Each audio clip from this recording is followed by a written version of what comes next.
நம்ம வந்து இன்னொன்று தெரிஞ்சுக்கணும், தர்மத்தை தெரிஞ்சுட்டு ஒதுங்கப்படாது. தெரியலை, ராத்திரி 12 மணி ஆச்சுன்னா 12 o'clock அப்புறம் அது மறுநாள் கணக்கு வெள்ளைக்காரன் வச்சுருக்கான். ஆஃப்டர் 12. ஆமாம், ரொம்ப பேருக்கு இந்த ட்ரெயின் டிக்கெட்டே போட தெரில. 12 மணிக்கு அப்புறம் வர ட்ரெயினுக்கு மறுநாள் டேட்டு போடணும். எல்லாம் இவ்வளோ நேரத்துக்கு சர்டிஃபிகேட் வாங்கியிருக்கேன். ஆமாம், இந்த தீபாவளி அன்றைக்கி நான் உபன்யாசத்தை தேவகோட்டையில் முடிச்சுட்டு மதுரையில் போய் ட்ரெயினை பிடிப்பேன் திருச்செந்தூர் போகிறதுக்கு. ராத்திரி அங்கே 12:30 மணிக்கு போய் உட்காந்துப்பேன். இந்த ட்ரெயின் 1 மணிக்கு மேலேனும் வரும். இந்த பக்கமாக கோயம்புத்தூர் ட்ரெயின் போகும் மதுரையில். அது ராத்திரி 1:30 மணிக்கு வரும் மதுரைக்கு இந்த கோயம்புத்தூர் ட்ரெயின். என் பக்கத்தில் ஒரு பொண்ணு உட்காண்டா, சின்ன பொண்ணு, என் பொண்ணு வயசு. நான் சொல்கிறது 10 வருஷத்துக்கு முன்னால் கதை. எங்கே போகிற பொண்ணேன்னு கேட்டேன். அக்ஞானம். கோயம்புத்தூர் ட்ரெயினில் டிக்கெட்டு புக் பண்ணிட்டியா? பண்ணிட்டேன். என்ன டேட்டு போட்டேன் அப்படின்னு கேட்டேன். இன்னி டேட்டுன்னா. இன்னி டேட்டு சொல்லாத, இங்கிலீஷ் டேட்டை சொல்லுன்னு. 25ஆம் தேதி. அந்த ட்ரெயின் நேற்றுக்கு போயிடுத்துரி போனேன். இன்றைக்கி 26ஆம் தேதி வந்தாச்சு, டிக்கெட்டை பாருன்னு. அப்போல்லாம் இந்த கம்ப்யூட்டரில் இந்த ரயில்வே ஸ்டேஷனில் தான் வா இப்படி உட்கார். இப்போ என்னோடய அண்ணா பொண்ணு பெரிய டாக்டர், பல் டாக்டர். தினமும் கோயம்பேடு ஓவர் பிரிட்ஜு கீழே 300 பேருக்கு சாப்பாடு போடுறா. அப்புறமா வந்து வர வருமானத்தெல்லாம் ஏழை குழந்தைகளுக்கு செலவழிக்கிறா. அங்கே ஏழை குழந்தைகளுக்கு டியூஷன் சொல்லித்தரா. எல்லாம் பண்ணுறேன். சோஷியல் சர்வீஸ் தான் பூரா. ஆமாம், நான் அந்த பொண்ணை சொன்னேன் டிக்கெட்டை பாரு தேதியன்னு. அவள் பார்க்குறா. முதல் நாள் டேட்டை போட்டிருக்கா. உடனே அப்பா என்ன பண்ணுறதுன்னு. ஒன்றும் பதஷ்டப்படாதே, ஓப்பன் டிக்கெட்டை வாங்கு, இந்த ட்ரெயின்லேயே அன்ரிசர்வ்டில் ஏற்றி விடு, இல்லைன்னா டிடிகிட்ட இடம் இருக்கா கேளு. 12 மணிக்கு மேலே மறுநாள் தேதின்னு ரொம்ப பேருக்கு தெரிய மாட்டேங்கிறது. ஆமாம், தெரியுறதோ. இதில் இன்னும் பியூட்டி என்ன நடந்தது கேளுங்க. மதுரையில் உபன்யாசத்தை முடிச்சு விட்டு பொங்கலுக்கு நாள் அங்கே மாறி 30 நாளும் பண்ணிவிட்டு 10 மணிக்கு கன்னியாகுமரி எக்ஸ்பிரஸை பிடிப்பேன். அது ராத்திரி இங்கே 1:30 மணிக்கு திருச்சி வரும். நான் புக் பண்ணியிருக்கேன். எப்போதும் சைட் லோயர் தான் வாங்குவேன். நேராக போய் டிக்கெட் வாங்கி அங்கே கம்ப்யூட்டரில் அங்கே டிக்கெட்டு போடுறவாள்லாம் எனக்கு ரொம்ப என் தொண்டர்கள். சைட் லோயர் போடு. இப்போ நான் கம்ப்யூட்டர் நம்ம ஃபோனில் பண்ணுறோம், அப்போ கிடையாது. நான் சொல்கிறேன் 15-20 வருஷம் முன்னால் போய் சைட் லோயர், எனக்கு கொஞ்சம் அது ரொம்ப பிடிக்கும். சைட் லோயர் அதை போட்டுண்டு வருவேன் சௌக்கியமாக. அது ராத்திரி 1-1:30 மணிக்கு இங்கே திருச்சியில். அவன் திருச்சியில் ஏறுறான்னா டிடி முடிச்சுன்னு இருப்பான். அவர் நல்லா தூங்குறார். கதவு திறந்துருக்கு. ஒரு மாமி ஏறி வந்துட்டா. கரெக்டாக என்ன எழுப்பி இது என்னோடய பர்த்துங்கிற. நான் புரிஞ்சுன்னுட்டேன், இது 12 மணி கிராக்கி, நேற்று டிக்கெட்டை கையில் வச்சுன்னு இருக்கு, பிராரப்தம் அப்படின்னு. இல்லை மாமி என்னது, நான் அதை பாருங்க டிக்கெட்டை சைன் பண்ணிட்டார் டிடி மதுரையில்ன்னு. இல்லை இதை பாருங்கன்னு அனுப்பிச்சிக்கோங்க, டிடியை எழுப்பி கேளுங்கன்னு. அந்த மாமி ஆர்குமெண்ட் பண்ணுறா, நான் ஏன் கேட்கணும் அப்படின்னு. நான் உடனே டிடியை எழுப்பி கூப்பிட்டேன். இல்லை அவரோடது, உங்கள் ட்ரெயின் நேற்றுக்கு போயிடுது. நல்ல வேளை அந்த மாமிக்கு யோகம், ஒரு பர்த்து இருந்தது, லோயர் பர்த்து. ஃபைன் பண்ணிட்டான். இப்போ டிக்கெட்லெஸ் ட்ராவலர்னா ஃபைன் பண்ணி ஏசி பர்த்து சார்ஜோடு வாங்கி கொடுத்துட்டான். இந்த மாமிக்கு 500 ரூபா வேண்டி இருந்தது தெரியுமா உங்களுக்கு? நான் கொடுத்தேன்.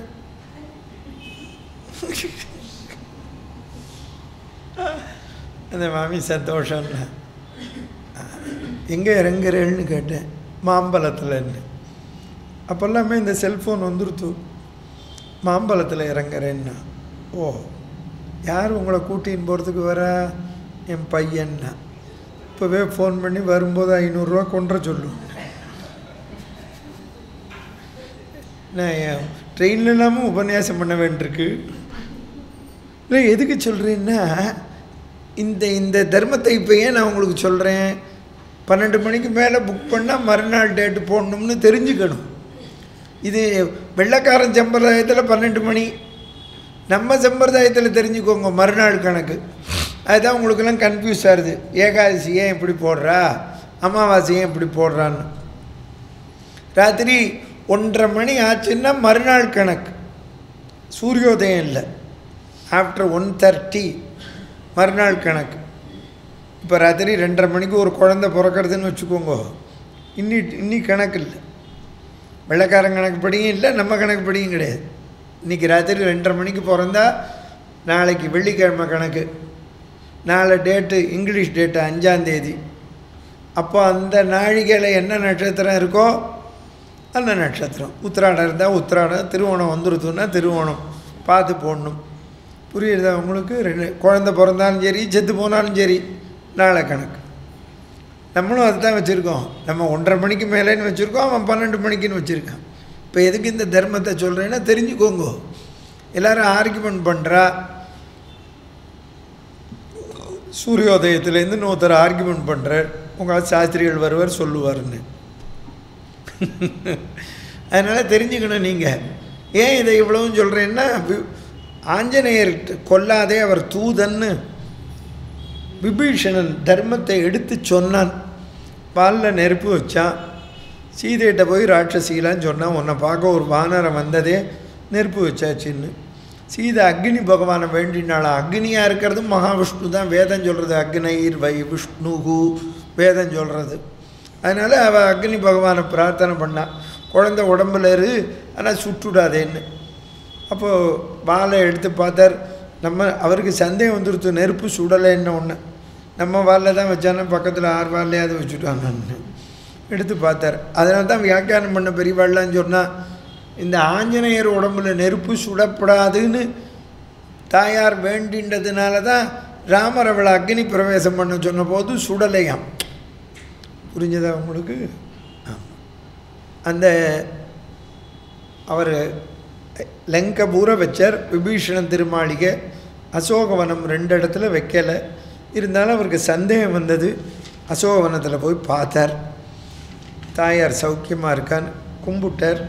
பறந்து வந்தார், சமுத்திரத்தில் சுத்தம் பண்ணார். வானரெல்லாம் அது பார்த்துன்னு இருக்கா, ராமரும் பார்த்துன்னு இருக்கார். தெற்க குதித்தார்.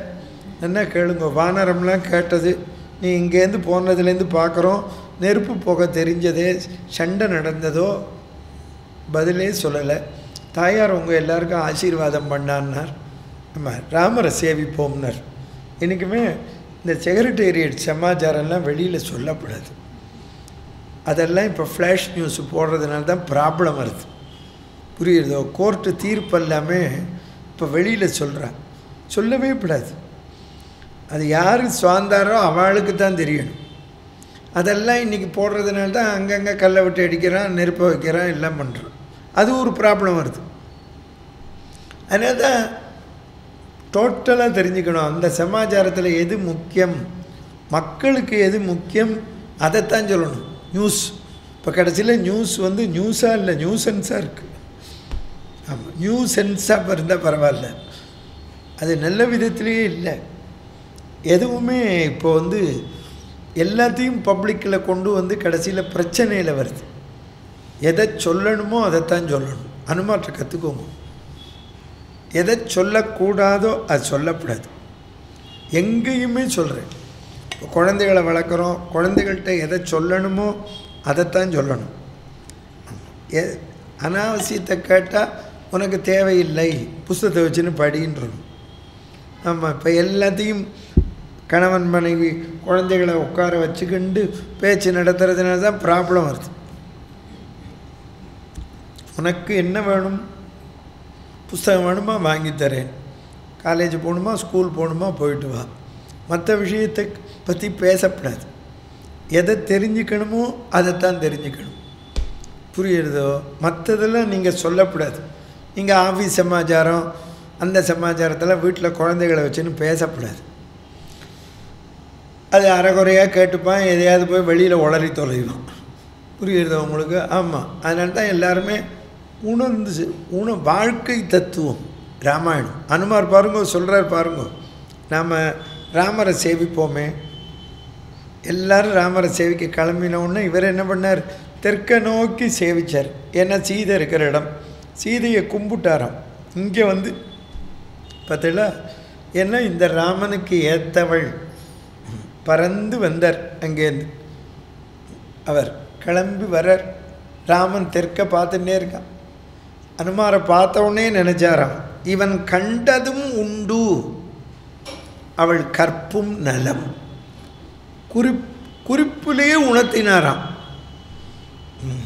எப்பவுமே ஒன்று வச்சுக்கணும், கவலையோடு இருக்கிறவாள்கிட்ட வரும்போது கவலையை போக்கணும். ஆமாம். இன்னும் சில பேர் இருக்கான் தெரியுமா உங்களுக்கு, கவலை இன்னும் கலப்புவோம்.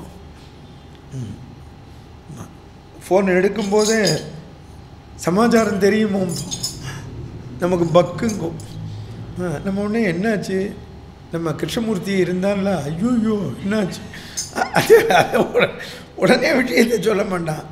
என்னடா ஆச்சு, ஒன்றும் இல்லை நாளைக்கு வரேன்னு சொல்லியிருக்கான். நமக்கா இங்கே பயமாக இருக்கும், ஏதாவது ஆஸ்பத்திரியில் சேர்த்து விட்டாளா. சில பேர் பேசுகிறதுக்குள்ளேயே நமக்கு வந்து அவ்வளவு ரணமாயிடும். அப்படி பேசக்கூடாது. எப்போவுமே ஒன்று வச்சுக்கணும், கவலையை கொடுக்கப்படாது. சரி, கவலையான சமாச்சாரத்தை கூட சாதாரணமாக சொல்லணும். ஒன்றும் கவலைப்படாதே, அவருக்கு ஏதோ ஆப்ரேஷனா அப்படின்னு சொல்லணும். அவன் பயந்துடக்கூடாது. சரி, செத்தே போயிட்டான்னு வச்சுக்கோ, காலமாயிட்டான், நல்ல பதம் சொல்லணும். என்னாச்சு அவருக்கு, சரி நம்மளை விட்டு போயாச்சு, நம்ம அடுத்தது என்னவோ அதை பார்ப்போம் அப்படின்னு சொல்லணும். சொல்கிற போது ஓன்னு அழுவான் சில பேர். அவன் ஃபோனை கேட்குற போது அவன் இன்னும் ஃபோனை வச்சுட்டு இன்னும் அழுவான். புரியுறது உங்களுக்கு? ஆமாம். நம்ம வந்து அதை இன்னும் மிகைப்படுத்தப்படாது.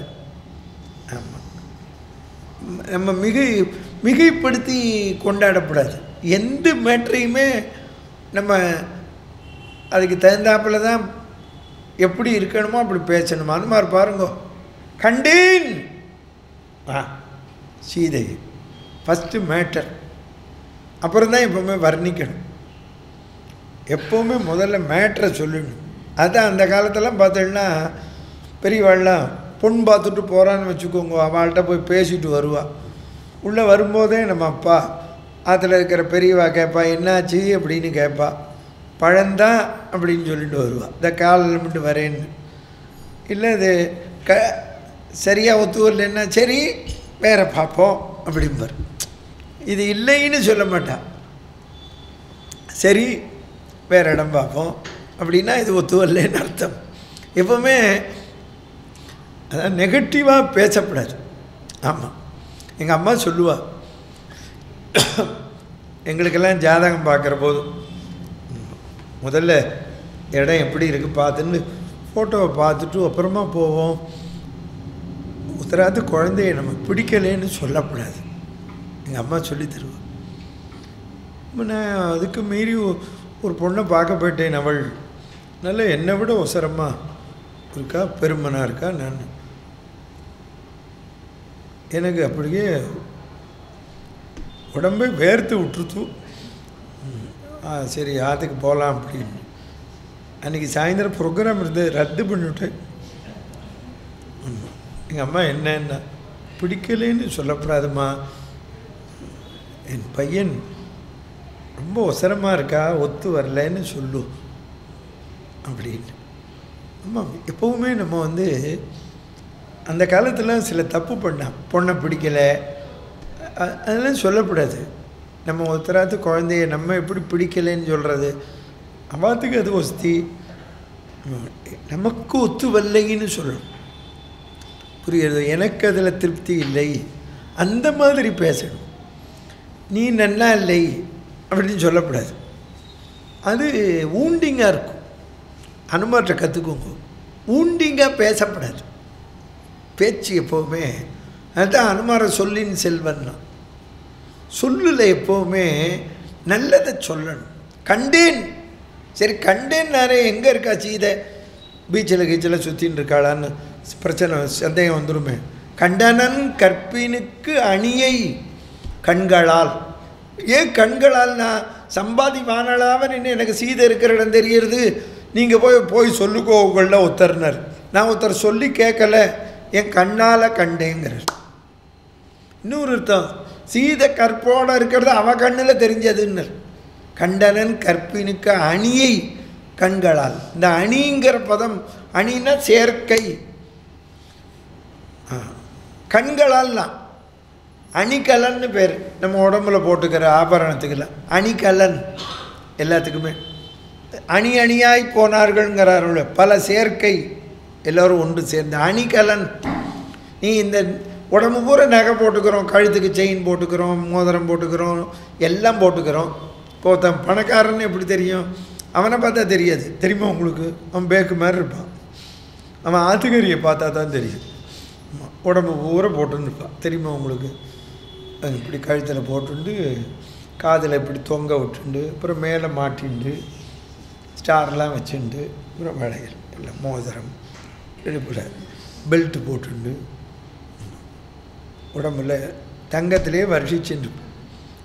இதில் பக்கத்தாத்துக்கு மாமியும் பார்க்குறாளான்னு வாசலில் வந்து நின்று இந்த நகையெல்லாம் காமிக்கணும்னு புடவை எப்படி தான் போட்டுன்னு போத்தின்னு இருக்க மாட்டேன்.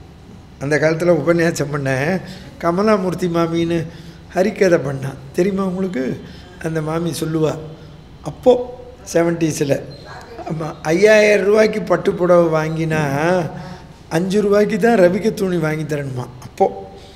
ஏன்னா அது ரவிக்க துணி நன்னா இல்லைன்னு போத்திப்பாளாம். புரிஞ்சது உங்களுக்கு? இப்போது உடம்பு பூரா நகையை போட்டுன்னு பக்கத்தாத்தி மாமிட்ட போய் பாக்கெட் பால் வந்துடுத்தோ அப்படிம்பா. எல்லா வரலையும் காமிச்சின்னு சங்கீத வித்வான் மேடையில் பாடுறப்போ பாடுறா பாருங்க, உடம்பு பூரா நகை மோதிரம்லாம் போட்டுண்டு இப்படி இப்படி பாடினா தான் மோகனம் நல்லா இருக்கும். நிஜமாலுமே நான் மோதிரம்லாம் போட்டிருந்தேன், இன்னும் ஞாபகம் இருக்குது. ட்ரிபிளிகேன் இந்து ஸ்கூலில் இப்போ புஷ்ப ராகத்தில் ஒரு மோதிரம் எங்கள் அப்பா போட்டிருந்தார், எனக்கு கொடுத்தார், மேடைக்கு நல்லா இருக்கும்னு போட்டிருந்தேன்.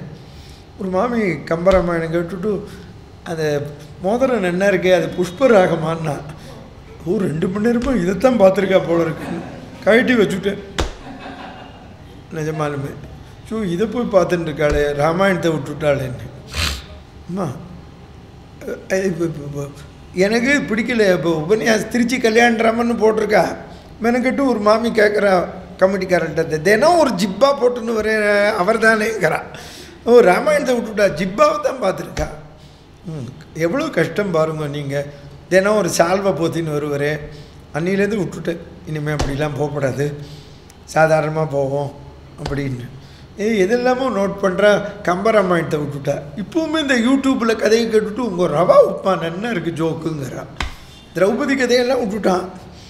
ஒரு மாமி மெனக்கட்டு வர, ஏன் இன்னும் ரவா உப்புமாவே சொல்லலை அப்படிங்கிறா. எதுக்காக சொல்கிறேன்னா, எது முக்கியம் அதை பார்க்கணும். இப்போ உடம்பு பூரா நகை போட்டுக்கிறா பொம்மநாட்டி ஆம்பளை, நம்ம எல்லோரும் போட்டுக்கிறோம். யாராவது அந்த லட்சாதிபதியோட பொண்டாட்டி ஆம்பளையான பார்த்து எனக்கு ஒரு ரெட்டவடம் ஜங்கிலி பண்ணி இந்த கண்ணில் ஒரு ஓட்டையை போட்டு தொங்க விடுன்னு சொல்கிறாளோ? சொல்லலை. எல்லா உறுப்புகளுக்கும் ஆபரணம் போடுறோம், கண்ணுக்கு இல்லை. ஏன்னா கண்ணே ஆபரணம், அதை அனுபவிக்கிறது கண்ணு. எல்லா உறுப்புகளுக்கும் இந்த கண் எப்படி தலை சிறந்த உறுப்போ அதை போல் நம்ம மதத்தில் பிறந்த எல்லா பெண்களும் கற்புள்ளவா, எல்லாருக்கும் தலைமையாக இருக்கிறது தாயார். அதனால தான் கண்டனன் கற்பினுக்கு அணியை கண்களாலாம். ஸ்ரீவச்சன பூஷணத்தில் எடுத்தால் வைஷ்ணவத்தில் சிறை இருந்தவள் ஏத்தஞ்சொல்வது ராமாயணம். அப்பா அம்மா பேச்சை கேட்டு காட்டுக்கு வந்த ராமன் புகழ் பாடுவது ராமாயணம் இல்லை. 10 மாதம் சிறைவாசம் பண்ண தாயார் புகழ். புரியுறதோ? எப்படின்னா, கிணத்துல குழந்தை விழுந்துருத்துன்னா எல்லாரும் விழுந்துருத்தும்பா, தாயார் ஓடி வந்து டம்முன்னு குதிப்பா, ஏன்னா குழந்தையை காப்பாற்ற. கிணற்றிலே விழுந்த குழந்தையை ஸ்ரீவச்சன பூஷணம் ஒக்க குதித்தெடுக்கும் மாதாவை போலே சேத்தனர்களாகிய நம்மை, ஜீவன்களாகிய நம்மை சம்சாரமாகிய கிணற்றிலிருந்து காப்பதற்கு தானும் 10 மாத பந்தத்தில் குதித்தாள். புரியுறதோ? நமக்காக நம்ம போத்தரை காப்பாற்றுறோம்னா நம்மளும் தானே அதில் ஈடுபடணும். நேற்றுக்கே சொன்னேனே. ஆமாம், புரியுறது. அந்த இப்போ மேக்ஸ் ப்ரொஃபஸர் கணக்கு சொல்லித்தரார். எல்லா பையனும் டக்குன்னு புரிஞ்சிக்க மாட்டான். எத்தனை தடவை சொல்லி கொடுத்தாலும் புரியலைன்னு சொல்கிறவன் இருப்பான். அவன் பக்கத்தில் போய் உட்காண்டு அவன் லெவலில் இறங்கி வந்து இது இப்படி போடணும். அவர் லெவல் எங்கே இருக்குது, இவன் லெவல் எங்கே இருக்குது, இறங்கி வந்து சொல்லித்தரார் பார். ஆமாம், எந்த உத்தியோகமும் அப்படி தான். நீங்கள் டாக்டர் இருக்கா பாருங்க, நமக்கு வியாதி வந்ததை விட டாக்டர் இவன் டாக்டர் நமக்கு மருந்து கொடுக்கறத விட நம்ம போய் டாக்டர் பிராணம் எடுத்துருவோம். இதை எத்தனை தடவை என்றைக்கு சாப்பிடணும், சாப்பிட்றதுக்கு முன்னாலேயா சாப்பிட்டதுக்கப்புறமா எத்தனை நாள் சாப்பிட்ணும், எல்லாம் ஜுரம்னு போய் எல்லாம் கேட்டவுடனே டாக்டர்கிட்ட யாராவது ஒத்தனாவது நான் ராமநாமா ஜெபிக்கலாமா அப்படின்னு ஒத்துரும் கேட்கறது இல்லை. ரசஞ்சான் சாப்பிடலாம் முடியும் பார். நம்ம எல்லாருக்குமே உடனே இந்த சாப்பாடு தான் தோணும். டாக்டர் அவருக்கு எவ்வளோ பொறுமை வேணும் தெரியுமோ. அவர் எங்கள் ஊரில் ஒரு டாக்டர் தின்னு தொலைச்சி தாண்டா இது வந்தது அப்படின்னு ஒரு கோவம் வந்துடும் அவருக்கு. கரெக்டு தான், அவர் கோவம் வருது. இதை தின்னு தொலைச்சி தான் வந்தது, இன்னும் திங்கணுமா நீ அப்படிம்பார். இல்லை, எதுக்கு சொல்ல வரேன்னா, நீங்கள் என்ன உத்தியோகம் பார்க்கிறீர்களோ என்ன கவனிங்கோ, அதில் உங்களுக்கு தான் முதல்ல பொறுமை வேணும் அதை இம்ப்ளிமெண்ட் பண்ணுறதுக்கு. இப்போ பாருங்க, அனுமாருக்கு என்ன உத்தியோகம், சீதையை பார்த்தேன்னு சொல்கிறது. அடுத்த கேள்வி ராமர் கேட்கவே விடலை. எப்படி சொல்கிறார் பாருங்க, ஏன் நான் தசரதன் மருமகளை பார்க்கல, ஜனகன் மகளை பார்க்கல, உன் மனைவியை பார்க்கல. போ, ராமர் பார்த்தார். ஏதாவது ராட்சசியை பார்த்துட்டு மோதிரத்தை கொடுத்துட்டானா அப்படின்னு. பின்ன யாரை பார்த்த, என் தெய்வத்தை கண்டேன்னர். உன் பெரும் தேவி என்னும் உரிமைக்கும் உன்னை பெற்ற மண்பெரும் அருகி என்னும் வாய்மைக்கும் மிதிலை மன்னன் தன் பெரும் தனை என்னும் தகைமைக்கும் தலைமை சான்றாள் என் பெரும் தெய்வம் ஐயா மா ஜானகி செட்டப்பெட்டக்கா தியாக பிரம்மம் மா ஜானகி. என் தாயார் கீடு உண்டா? அவர் கேட்குறார், உனக்கு நீ ஒசத்தி ராமா, ஆனால் உனக்கு நல்ல ஆத்துக்காரி, அதனால நீ ஒஸ்தின்னர். பர்றர் சமானம் எவ்வரோ. ஐயோ, யாகப்பிரம மாதிரி பாட முடியாது. சமானம் எவ்வரோ நீ சமானம் எவ்வரோ ரமணி. ராமா உனக்கு ஈடு உண்டா? பாமணி ஜானகி, உனக்கு நல்ல ரத்னம். அவ எப்படி இருக்கா? பக்திங்கிற கூண்டில் இருக்கிற கிளியினர். எவ்வளோ அழகாக சொல்கிறார் பாருங்க. பக்தி கூண்டில் இருக்கிற கிளி அவள். அவள் ஆஞ்சநேயர் சொல்கிறார், ராமா நீ இங்கே இல்லை, அங்கே தான் பார்த்தேன். என்ன சொல்கிற? சீதை ராமா ராமா ராமா ராமான்னு ஜெபிச்சு ஜெபிச்சு அவன் தோற்றமே ராமன் மாதிரி தெரியறதான்.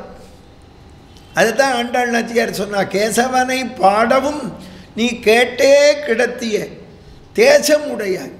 நமக்கு தேஜஸ் வரும். நமக்கு பகவன் நாம சொல்ல சொல்ல சொல்ல கேட்க கேட்க நீங்கள் பாருங்க தேஜஸ் வரும். கருப்பு சிகப்பு கொச்சின் இல்லை, முகத்தில் தேஜஸ். ஏன்னா நாம அவ சொல்ல சொல்ல சொல்ல சொல்ல நமக்கு சொல்ல சொல்ல தித்திக்கும். பகவன் நாம சொல்ல சொல்ல நமக்கு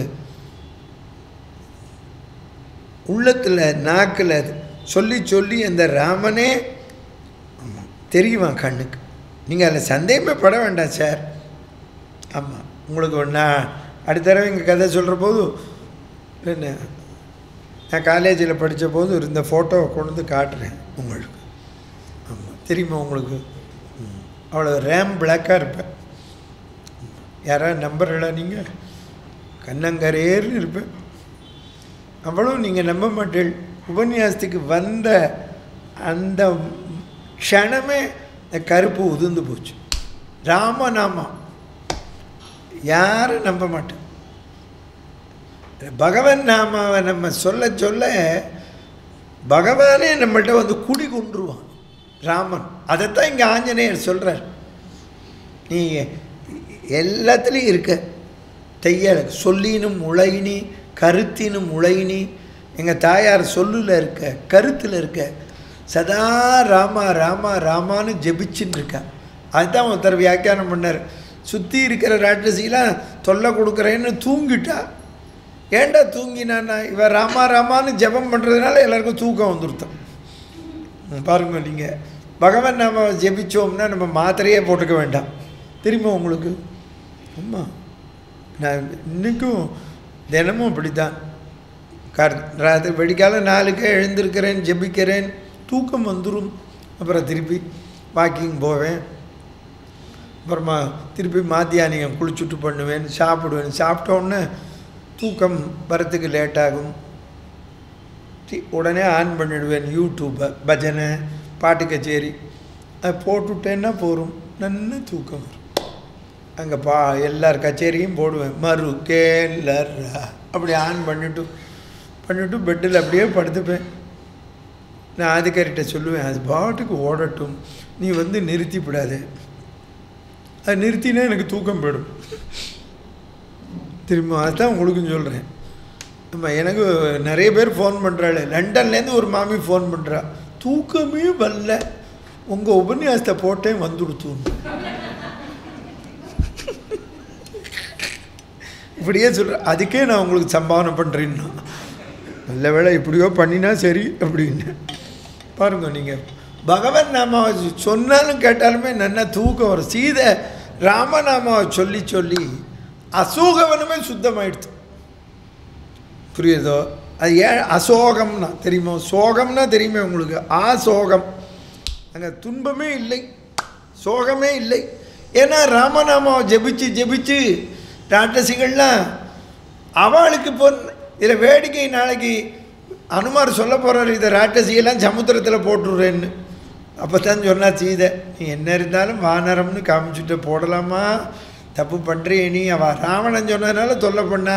இப்போ விபீஷணன் கூப்பிட்டு எனக்கு அலங்காரம் பண்ணுன்னா பண்ணுவா, அவளை மன்னிச்சுருன்னாலாம். அதுதான் சொன்னான், ராட்சசிலாம் சரணாகதியே பண்ணலை, அவளுக்கு நல்லது கிடச்சது. ஏன்னா ராமநாமாவை கேட்டாலோ இல்லையோ, தொல்லை பண்ணாலும் ராமநாமாவை. ஆமாம், ராமநாமா சொல்லலையே, நம்ம ராமநாமா சொல்லுவோம். ப்ரொஃபஸர் இங்கே என்னென்னா 6 மாதம் சொல்லுங்கன்னு சொல்கிறார். எனக்கு இருந்தாலும் ஒரு அக்ஞானம். இன்றைக்கி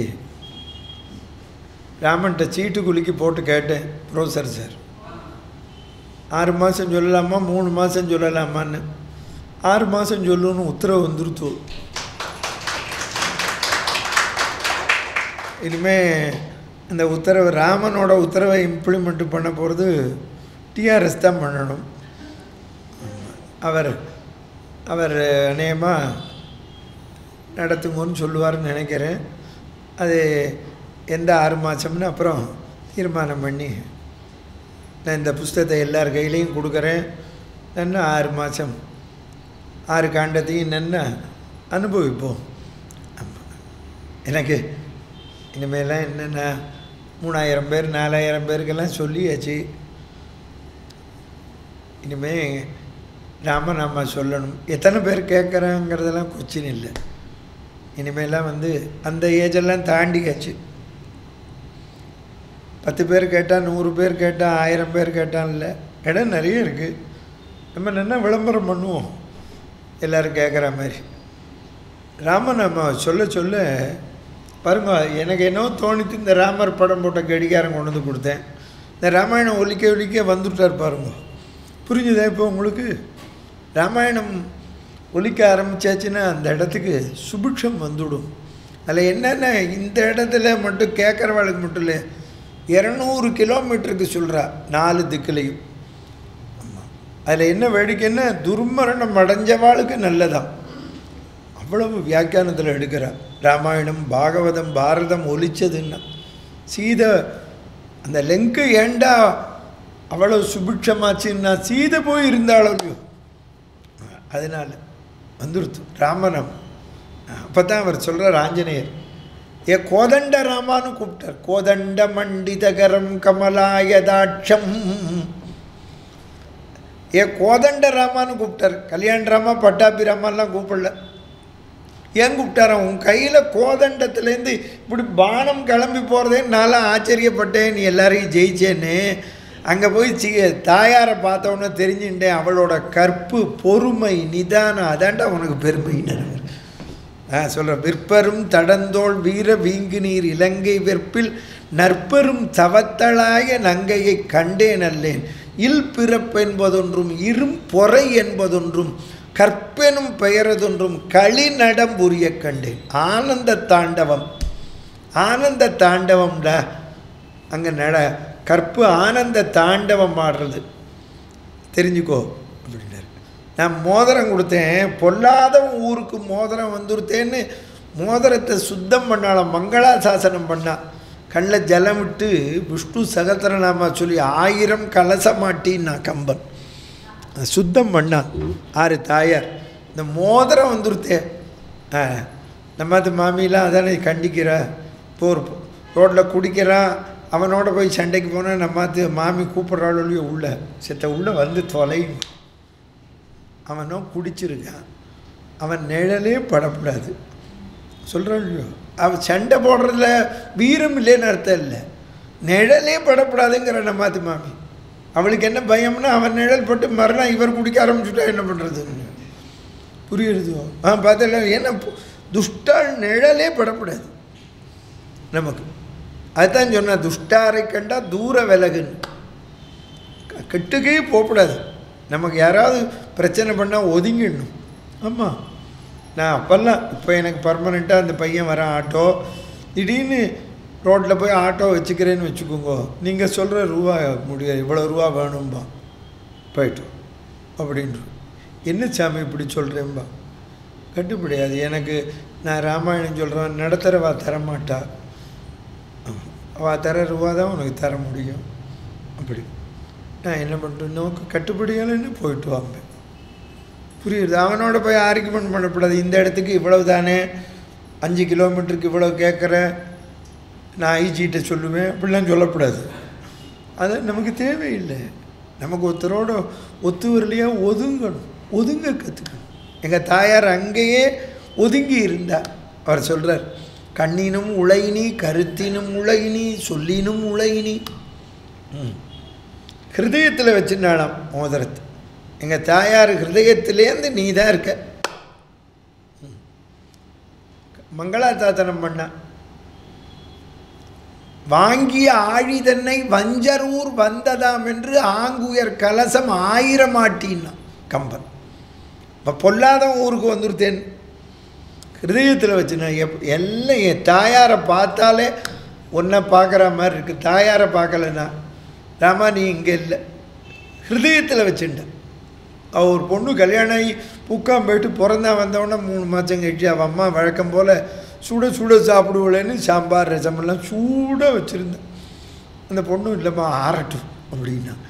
என்னடி புக்காம் போய் மாறிட்டியான்னா, இல்லைம்மா எங்கள் ஆத்துக்காரர் என் இதயத்திலே இருக்கார், சூடாக சாப்பிட்டா பொசுங்கிடுவார்னா. நான் சொல்லலை, வள்ளுவர் சொல்கிறார், நெஞ்சத்தார் காதலவராக வெய்துண்டல் அஞ்சுதும் வேப்பாக்கறிந்துன்னா வள்ளுவன். என்னம்மா எழுதுறான் பாருங்க. ஆமாம், அவன் ஆத்துக்காரியோடு உட்காண்டிருக்கான்.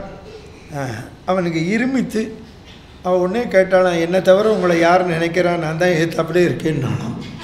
புரியுது? அந்த மாதிரி அவன் ஒரு பொண்ணு கல்யாணம் ஆகி போயிட்டு வந்தோடனே சூடாக போடுன்னாலாம் அவன் அம்மாட்ட. எந்துக்கிடின்னா மாமியார் நாத்தனாரும் இதயத்திலே இருக்கான்னா பொசுக்கு. அவளால் நல்ல காரியம். அப்போது ராமர் சிரிச்சார். அதை விட அவர் சொல்கிறார், எல்லாரும் செஞ்சால் அதுக்கு பேர் தவம். ராமா, எங்கள் தாயார் அங்கே தபஸ் இருக்கா, புரிஞ்சுக்கோ. அவளே தபஸ்வி. தவத்துக்கு ஒரு ரூபம் இருக்குன்னா அது தாயார். தவம் செய்த தவமாம் தையல். தவமே தவம் பண்ணியிருந்தா எப்படி இருக்கும்? அதை விட கேளு, லட்சுமணன் போட்ட பர்ணசாலையை பார்த்தேன். ஆமாம், ராமருக்கு ஆஞ்சநேயர் பேச பேச சந்தோஷமாக இருந்தது. 1 மாதம் டைம் கொடுத்துருக்கா. என்ன 1 மாதம் என்ன, இப்போவே கிளம்புவோம். டைம் ராமர்கிட்ட கற்றுக்கணும், இந்த ஆத்துக்கறி எப்படி நன்னா ரட்சிக்கணும். ஆமாம், ராமர் தான். ஆமாம், எல்லோரும் நீங்கள் எல்லோரும் ராமாயணத்தை சொல்கிறப்போ நீங்கள் ஆத்துக்கறி சீதையை நான் படுத்தவே இல்லையே, மானை பிடிச்சி குடுன்னு ஓடி போயிட்டானே. இதை விட என்ன வேணும் சொல்லு. ராமர் எங்கள் கவுண்டின கோத்திரம் தெரியுமோ இல்லையோ, நாங்கள்லாம் ஆத்துக்கறி பேச்சு கேட்குறவா. இந்த மாதிரி ஒரு ஊரில் சொல்கிறப்போ ஒரு மாமா நாங்களும் தானே கேட்குறோம்னா, நாங்கள் கேட்டது கெசட்டில் இருக்குது. தசரதன் கேட்டான், ராமன் கேட்டான், தெரியுது உங்களுக்கு. ஆமாம், அதனால தான் கவுண்டின கோத்திரத்தில் பொண்ணை கொடுத்து வைக்கணும். நாங்கள் அவ்வளோ பிரியமாக இருப்போம். ராமன் மாதிரி நான் சொல்லலை சார், தியாகபெருமன் சொல்கிறார். ரொம்ப நல்ல நக்கல் பண்ணுறதுல அவருக்கு ஈடு கிடையாது. திரௌபதியை ரட்சிச்சே எல்லாம் சொல்லிவிட்டு கடைசியில் சொல்கிறார், உன் ஆத்துக்காரியை காப்பாற்றணும்னு ஒன்று சமுத்திரம் தாண்டி நீங்கள் பாலம் கட்டிண்டு அந்த மாதிரி எனக்கு கிருபை பண்ணப்படாதாங்கிறார். நிரஜாட்சி நிக்கை நீரதி தாட்டின நிகீர்த்தி நீவி பின் நானுரா ராமா தாரக ராமா தியாகராஜ நுத்து க்ஷிர சாகர சயனா நன்னு. என்னமா சொல்கிறார்? தாண்டி குதிச்சியே நம்மத்தில் சொல்கிறாள் இல்லையோ, ஆம்படையாள்கிட்ட தாண்டுறானே என்னவோ ஆம்படையா இப்போ சொன்ன ஒன்றுங்க. அது முதல்ல பண்ணது ராமர் தான்.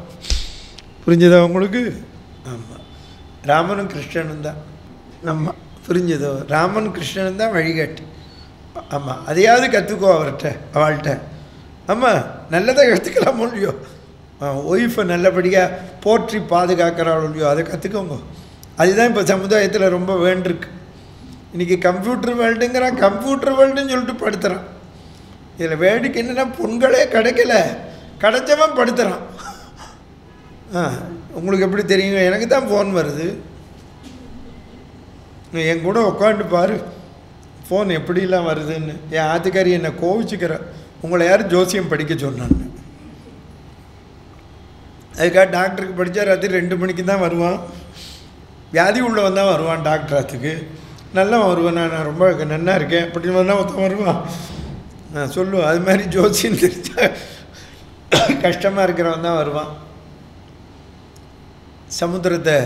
சமுத்திரம் கட்டின்னு போகிறார். நாளைக்கு விபீஷண சரணாகதி. ஆமாம், முக்கியமான சப்ஜெக்ட். அதை பார்த்துட்டு ராமராவண யுத்தம் பார்த்து